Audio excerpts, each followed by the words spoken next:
Okay, my Ring of Honor pick for the month of June. We're going to go to Mayhem 3. I think it's an important show. Don't think it's like an amazing show, but for historical importance, I really want to, get this review back up on the channel.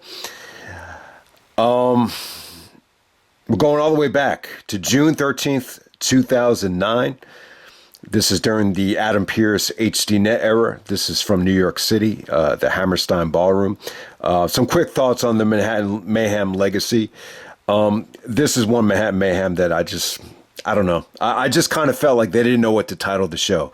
You're coming off of Supercard of Honor.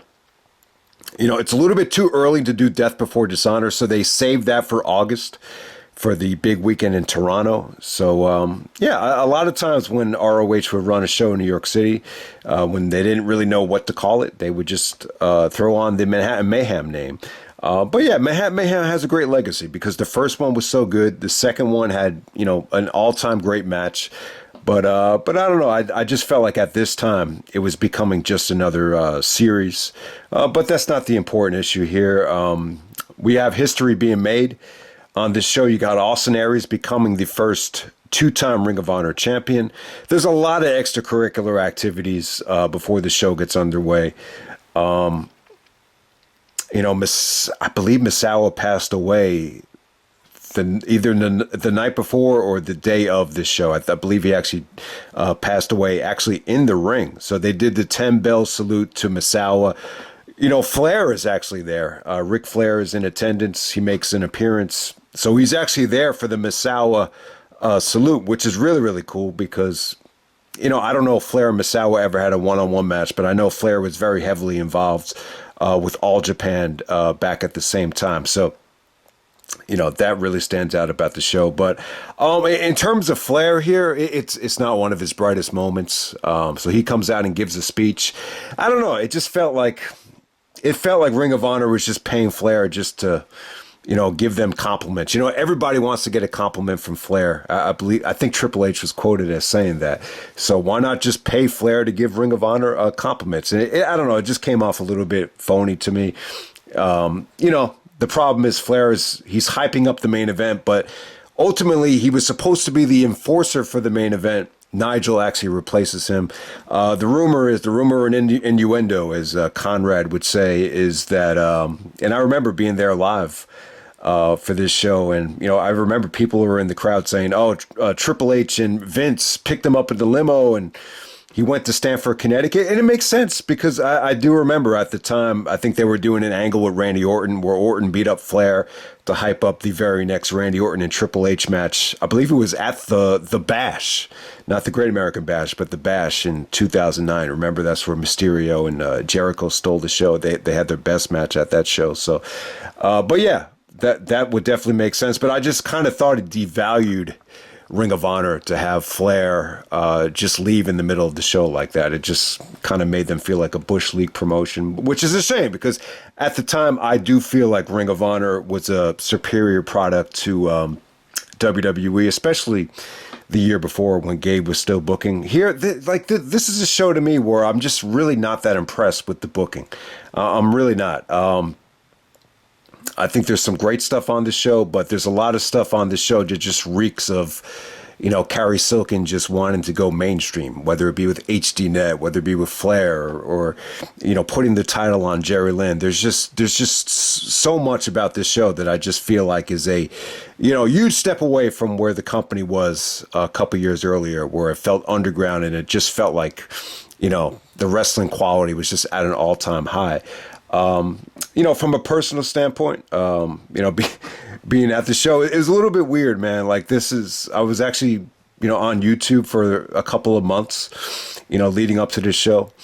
And I think his name was The Wrestling Handyman. I think he did a couple of YouTube videos. But when I look back on it now, he was actually waiting for me, walking into the show. I mean, it didn't make me feel good. I think looking back on it, it was very, very awkward. I was able to meet the redhead girl, really, really hot. When I met her, she was handing out flyers. and very, very nice. And, when I met her, I thought it was SoCal Val. So I was like, when I first saw you, I was like, are you SoCal Val? And she's like, everyone keeps saying the same thing to me, but very, very nice. I just wish I had more confidence at the time to be able to, spark up a conversation with her, because at the time I was just went through some really negative things with another girl. But yeah, if anyone remembers her name, I'd like to know. But she really looked like SoCal Val, looking back on it. But yeah, let's get on to the show. We got some more extracurricular activities. So I already covered the Flair stuff. I actually thought the fans were going to boo Flair here. And maybe had they known he was going to leave early, maybe they would have booed him. But yeah, I think there was speculation leading up to the show that he was going to, go back to the WWE. So I don't know why I had it in my head. I remember talking to the handyman about it. Like, yeah, I'm a little bit curious how the fans are going to react to Flair here. But, biggest part of the show is Austin Aries, though. So Aries actually comes out first, and he cuts a negative promo on New Yorkers. So for anybody that does not remember, and they don't show this at Final Battle 2008, but I was at Final Battle, and after Aries turned heel and he beat Tyler Black, one of the fans punched him on the way back to the locker room. And Aries actually punched him back. And yeah, it was a pretty wild situation right there. So Aries cuts a anti-New York promo. He's like, you New Yorkers are not that tough. There was one day, back in September, a long time ago, where you New Yorkers did not look very tough. And then everyone goes like, ooh. And then Aries is like, oh, did I strike a nerve? Is it too soon? Well, let's go back to Final Battle when one of the New Yorkers thought it was tough, and look what happened. I punched him right back in the face. Yeah, he wasn't that tough. So I don't know. The 9/11 stuff with Aries, obviously the September is a reference to September 11th, 2001, with the terrorist attacks with the towers. I don't know, man. I think Aries is lucky that there wasn't a riot here, that he wasn't fired. I really think that's kind of striking a nerve. And, if someone in the crowd did lose a loved one on that day, an innocent person, losing their life to terrorism like that, I think it would have struck a nerve. But, I was talking to my father about this, a couple weeks ago. He was talking to me about Maggie Gyllenhaal, this actress actually, that, she ruined her career with some 9/11 comments that didn't go over well. I guess they were like pro-Taliban. It has something to do with courage. I couldn't find the clip on YouTube, but yeah, apparently those were very divisive comments. So I asked him, well, how do you feel about this Aries comment? I kind of, told him what Aries said about the New Yorkers not looking that tough on 9/11. And then he started going into this, soliloquy about how the New York fans had such a bad reputation in the 80s, that they had such a negative reputation that's part of the reason why the Raiders were actually thinking of moving to New York, because they thought it would really, help that brand, because the Raiders had such a bad reputation of being crazy and wild. And, the bad boy Pistons, they actually started wearing Raider gear because they wanted to be like the Raiders of the NBA. So there were rumors that the Raiders are moving to New York. And he was just like, yeah, man, New Yorkers are crazy. Like, I agree. He actually agreed with them. Like, the New Yorkers, sometimes they take things like way too far. So there you go with that. So I guess everyone has a different opinion, but I'm just making a point here. I'd be more offended over something like this than someone, bringing up, obviously you got to be really careful about what you say about homosexuality, religion, race. But I'd be more offended if someone made a comment about, innocent people dying and mocking them for not being tough. But I got to give Austin Aries credit here. I thought this was a great promo. And looking back on it, it's kind of predictable that he was going to win when you lay out the red carpet for him to cut a promo in the beginning of the show. But yeah, on the mic, Aries really, turned things around, and this was a huge night for him. But we'll talk about that a little bit more later. He made history, became the first ever two-time Ring of Honor champion. But man, we've been spending too much time not talking about any wrestling. So let's get right down to it. First match on the main show, we got the Young Bucks taking on Rhett, Titus, and Kenny King. I got to say, man, first time I ever saw the Young Bucks live, this might have been their East Coast debut. straight in from PWG. I don't think I have ever heard of the Young Bucks at this point. They might have been on PWG Sells Out. That would be the only PWG DVD I would have had at the time. But I thought the match was huge, though. It was huge for PWG. At the time, like I was at High Spots, like looking at Battle of Los Angeles. I'm seeing matches that Ring of Honor just wasn't able to deliver, like Low Key and Nigel. And then you throw in the Young Bucks, and then all of a sudden you got PWG 99, PWG 100, Bola 07 and 08. I'm just like, man, these PWG shows look friggin' sweet. And then the rest is history. Along with Ring of Honor, I think PWG was huge. At that time. So they take on Rhett, Titus, and Kenny King here. It was cool, your usual Young Bucks match at the time. It's just amazing how this routine offense from the Bucks, you kind of take it for granted. But back then, first time, the East Coast has ever seen them, they just really reacted like they've never seen anything like it before, whether it be the super kicks and the more bang for the buck. It was just a sweet little victory here. I wouldn't say it's a great match, but it's just a nice little teaser showcase for the Young Bucks. Next up, we have the worst match of the night, probably. You got the Necro Butcher taking on Jimmy Rave of the Embassy. Prince Nana is out there talking trash to Necro and really just kind of letting Ring of Honor have it about bringing in celebrities. I guess Necro had ties to the wrestler because he was in that movie. He had a pretty big role in the wrestler, so that would make sense there. But yeah, Jimmy Rave had Necro locked in a heel lock for it felt like forever, and then Necro's able to hit a small package. So yeah, not a great match, but if you can buy into the Embassy and Necro is a never say die babyface. You really have to get into the story to actually, give this thing a chance. So there we go with that. Next up, we have Jimmy Jacobs taking on Tyler Black in the first blood match. The two Age of the Fall members, things had gone sour at this point. Jimmy was just very jealous of Tyler's popularity. So this is another first blood match that just does not deliver. Jacobs takes out a very skinny but long screwdriver and pokes Tyler Black in the nose with it. And then we get a very abrupt ending. The fans are booing. That just pisses Tyler Black off, and then he kicks Jimmy Jacobs' ass. So Tyler Black actually has a title shot in his back pocket. It's almost like a Money in the Bank inspired promo here. I can't remember how Tyler earned this title shot. I do remember at Injustice 2 against Nigel. He got screwed at that match. So maybe this is where he was promised a title shot. But if anyone can remember exactly how Tyler got this title shot, I'd like to know. So he actually tells Carrie Silken to throw him into the main event of Jerry Lynn and Austin Aries and make it a three-way dance, which would be a three-way elimination match. So there you go. Tyler Black uses this momentum and inserts himself in the main event. It was a pretty nice surprise, man. It was pretty sweet, actually. I did not, being there live, I did not expect it to happen. And it really did come off well, especially when you get to the main event. Okay, next up we got Roderick Strong taking on Sonjay Dutt. I believe this actually happened before the first blood match. Sorry if this is out of order, but yeah, Sonjay, I think his TNA run had gone south. I can't remember if he got fired or maybe it had to do with, TNA not wanting to renew his contract. But the stuff that he did with Lethal and Sonjay Dutt with, stealing SoCal Val away from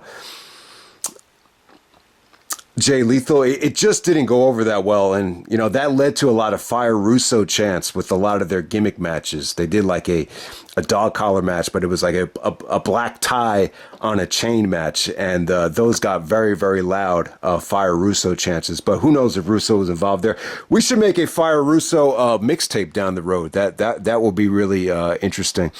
Or fun to talk about, but we'll see what happens there. But I actually liked Roderick and Sonjay Dutt. These two guys had ties to wrestling in TNA. They wrestled at Bound for Glory 05 in that pre-show four-way, which was really, really, really good. Yeah, remember, Sonjay actually got the win there over Roderick, Aries, and Shelley. So here, Roderick is able to get the win back over Sonjay. I mean, I thought Sonjay looked good. You know, it wasn't breathtaking stuff from him. You know, Joe would even say that Sonjay is an awesome, awesome wrestler, and he is. He's very, very talented. But at this time, I just felt like he was kind of directionless. But I got to say, Roderick's offense looked really, really sweet on someone like Sonjay Dutt. So it really, really made for a nice matchup right here. This was definitely one of the better things on the show. I will say, though, I don't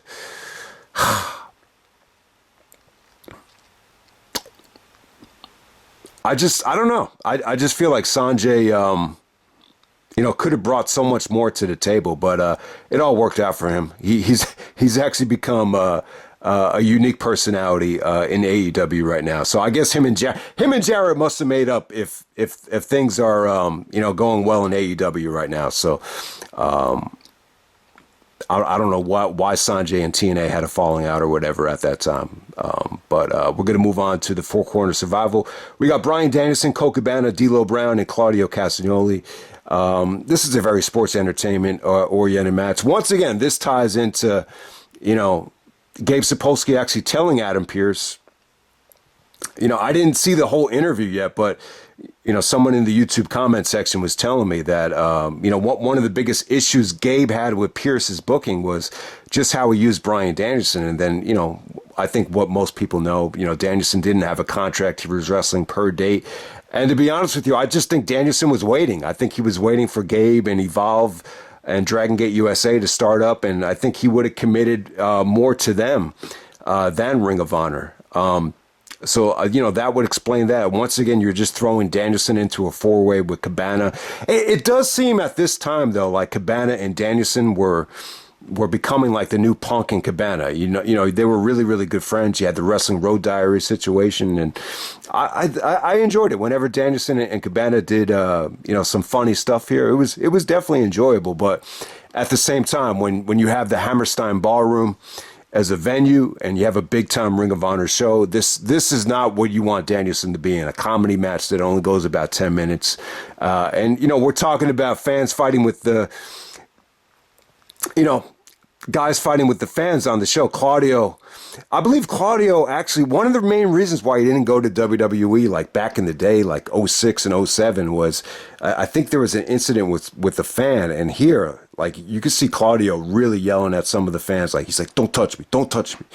So yeah, like, it just kind of made me think, like, if you go to an NBA game, you got that huge scorers table dividing the fans. Obviously you had the Malice at the Palace back in the day.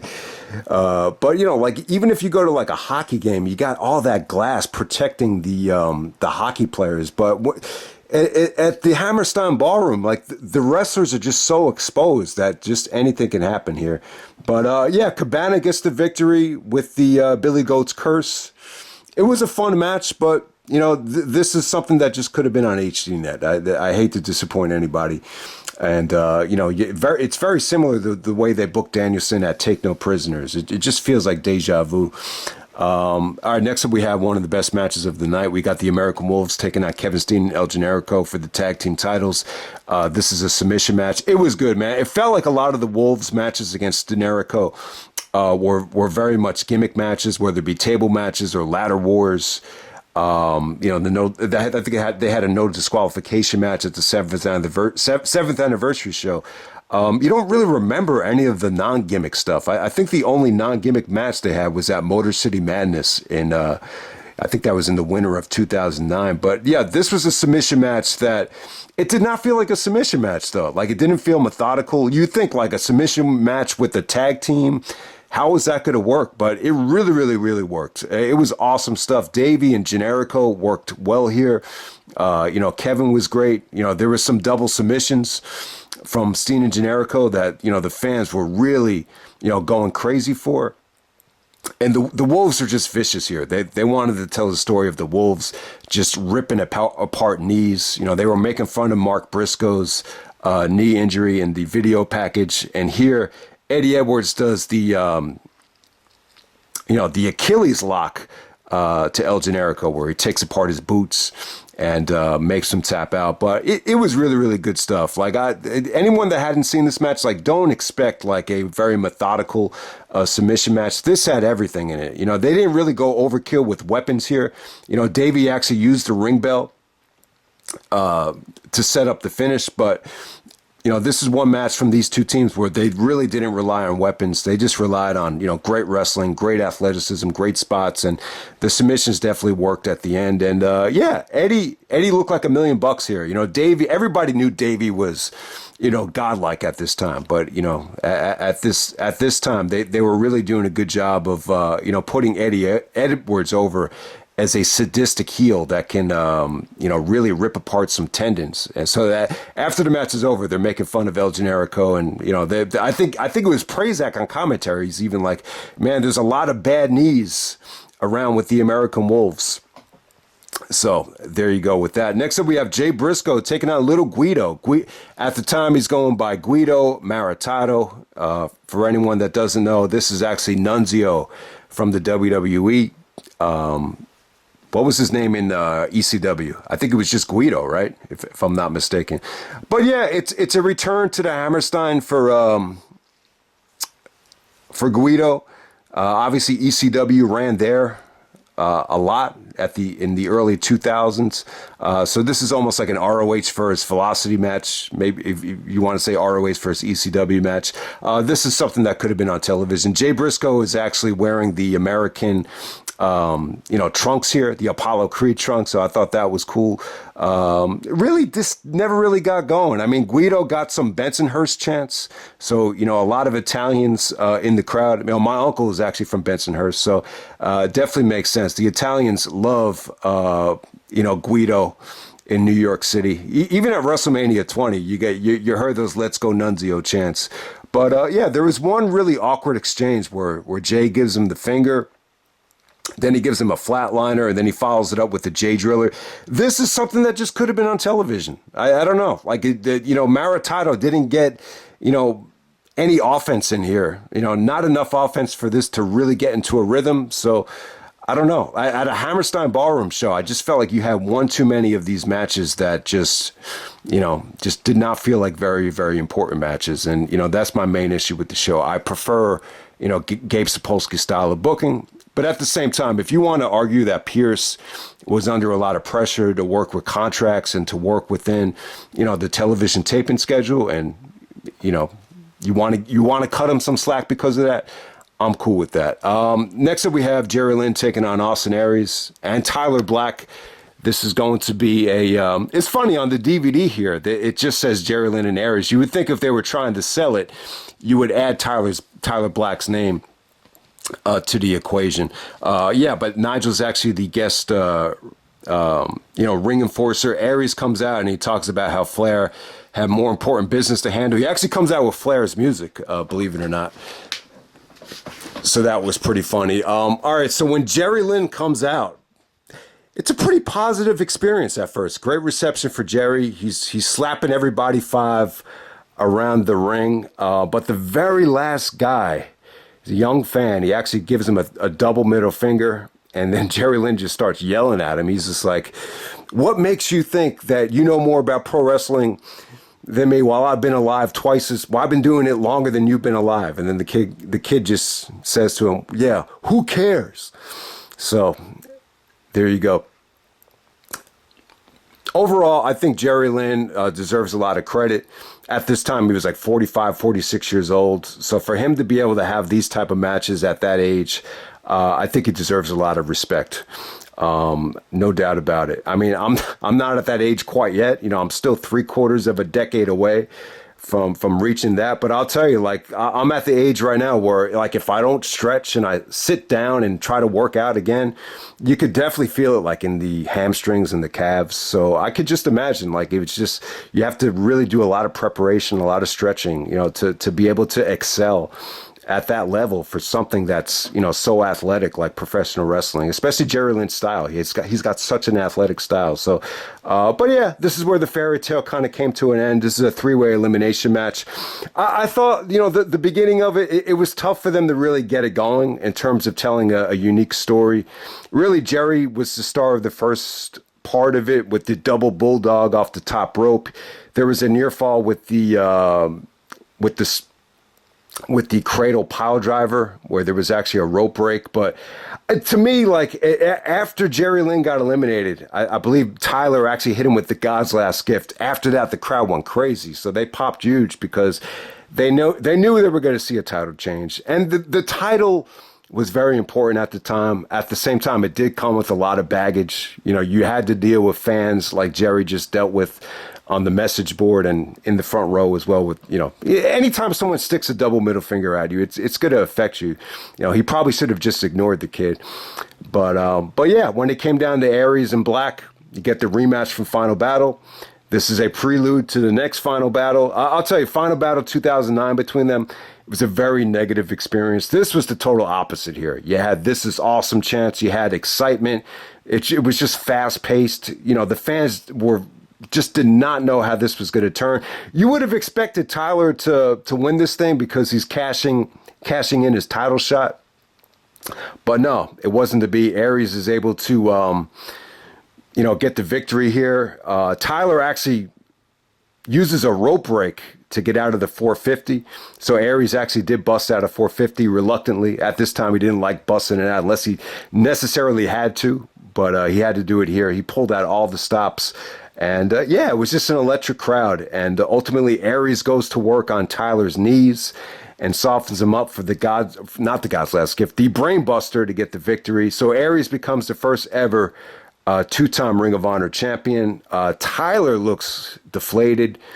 A lot of uncertainty in Tyler Black's face here. And it's amazing. It's amazing when you see how far Seth Rollins has come on the mic.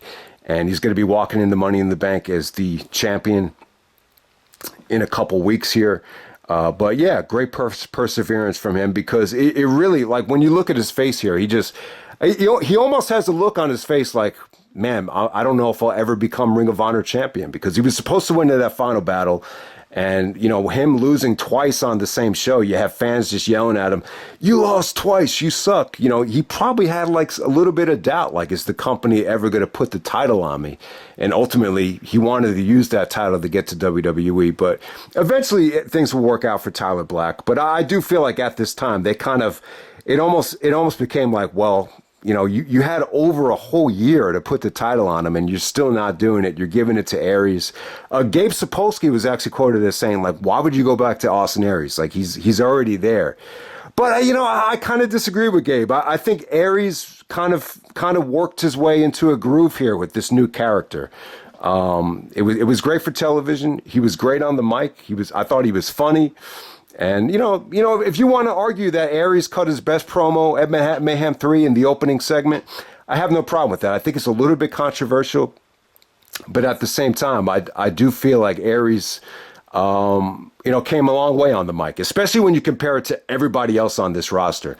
Like when I look back on it here, I watched this video wire. I see Tyler Black, very uncomfortable on the mic. The kid is trying, but it's just not quite there. I see Eddie Edwards really struggle on the mic. So many guys just really struggled on the mic at that time. Like even Bryan Danielson.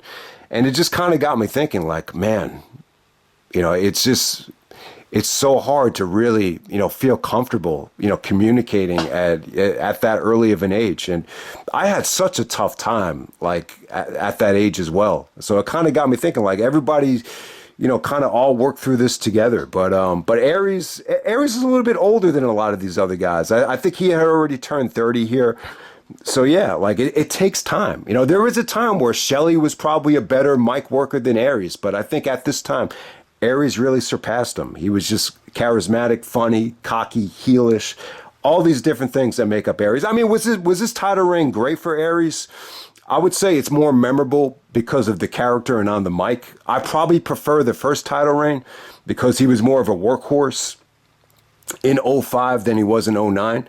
You know, the best part about this title reign was the double shot he had with Kenny Omega and Davey Richards in November. That was probably the highlight in the ring. But overall, I think it's a very, very good title reign. And I think it's, you know, with the company being on television, you know, Flair even gave him a huge compliment on television where he's like, I like your style, Aries.